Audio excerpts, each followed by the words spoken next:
Praise the lord. జనవరి 8వ తేదీ 2021.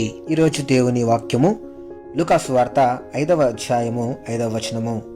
సీమోను ఏలినవాడా, రాత్రి అంతయు మేము ప్రయాసపడితిమి గాని మాకేమీ దొరకలేదు, ఆయనను నీ మాట చొప్పున వలలు వేతునని ఆయనతో చెప్పాను.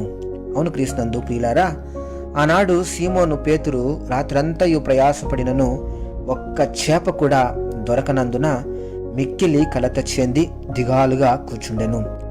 ఇటువంటి పరిస్థితిలో ఉన్నటువంటి పేతురును మన రక్షకుడైనటువంటి యేసుక్రీస్తు వెతుక్కుంటూ వచ్చి అతన్ని ఉత్సాహపరిచి అద్భుతము చేసెను. ఈ దినాల్లో కూడా తన శరీరమైనటువంటి సంఘముపై అక్కర కలిగినటువంటి యేసుక్రీస్తు అద్భుతము చేయుటకు దేవుడు వాంఛ కలిగి ఉన్నాడు.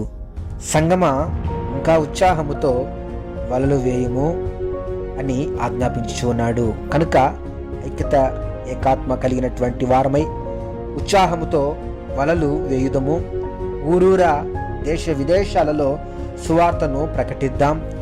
వలలు చిరిగిపోవునంతగా, పడవలు నిండిపోవునంతగా, ఇతరులకు పంచే అంతగా అత్యధికమైనటువంటి చేపలను, ఆత్మలను పట్టెదము.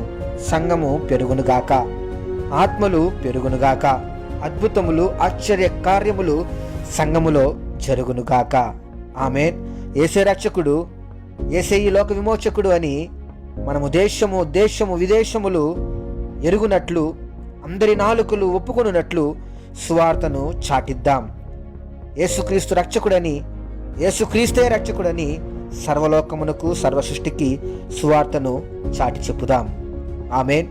క్రీస్తు పరిచర్యలో మీ సహోదరుడు. God bless you all.